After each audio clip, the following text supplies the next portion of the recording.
than a minor offense, this decision has sparked a wave of anxiety and sorrow among millions of his fans worldwide. But what really happened? And how did Jimin, his bandmate known to be closest to him, end up intervening in one of the most emotional moments in BTS history? On May 15th, shocking news spread widely. Jungkook, the youngest BTS member, did not return to the military base after being granted personal leave. This was supposed to be the final phase of his military service, which is officially set to end in a matter of days. Even more surprising, he was seen in Seoul with a woman unknown to the public, triggering widespread speculation about a previously hidden personal relationship.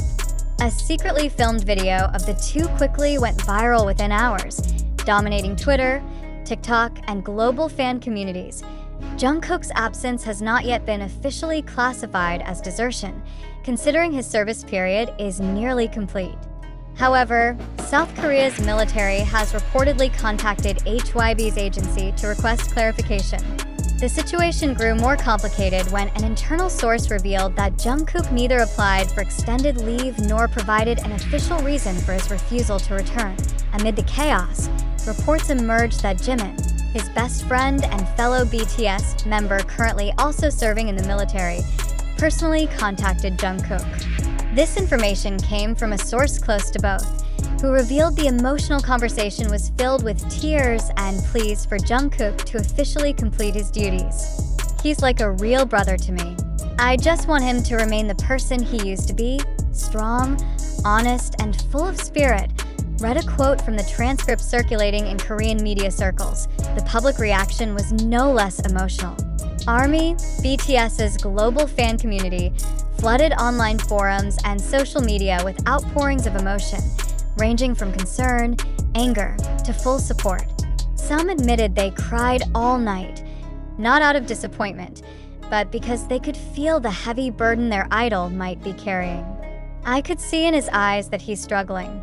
This isn't about love, it's about someone who's lost," wrote one fan in the Korean Twitter community.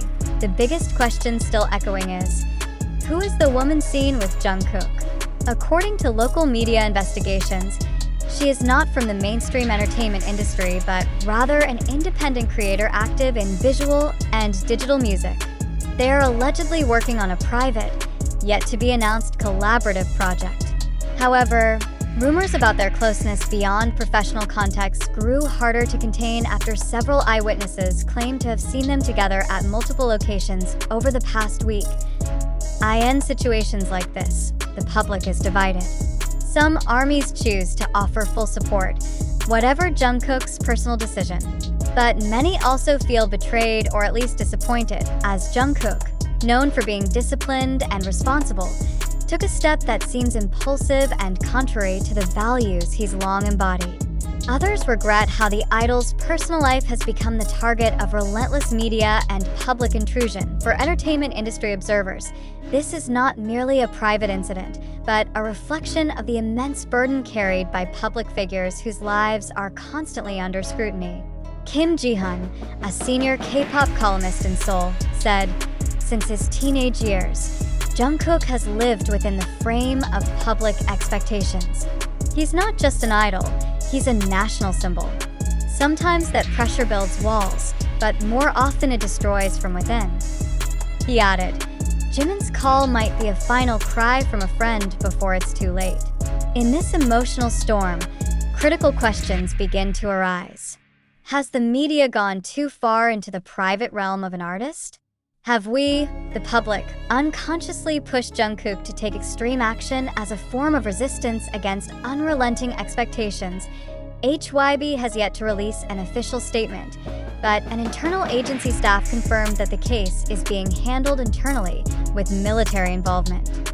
We're in a position to ensure our artists' well-being without violating military regulations. Our current focus is on maintaining emotional and administrative stability, they said in a limited interview. But one thing remains a great mystery. Is Jungkook's decision a sincere and profound expression of love for someone he cares about, or is it a signal of internal conflict never before revealed?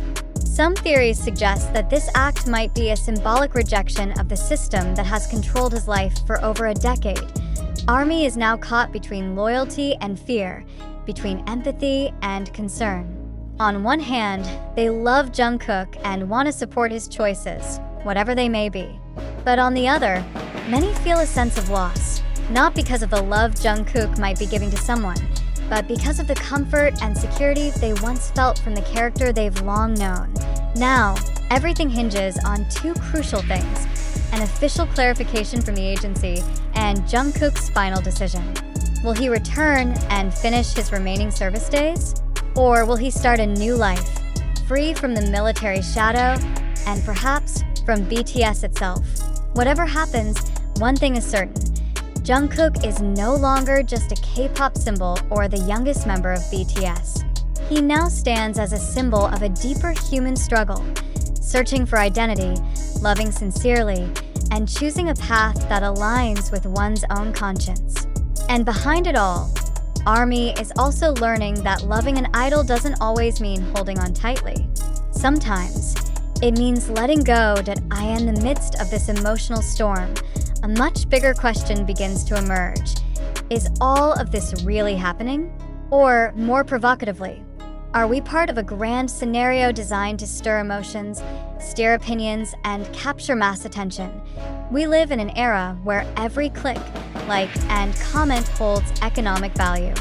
Information spreads not because of its truth, but because of its potential to drive engagement.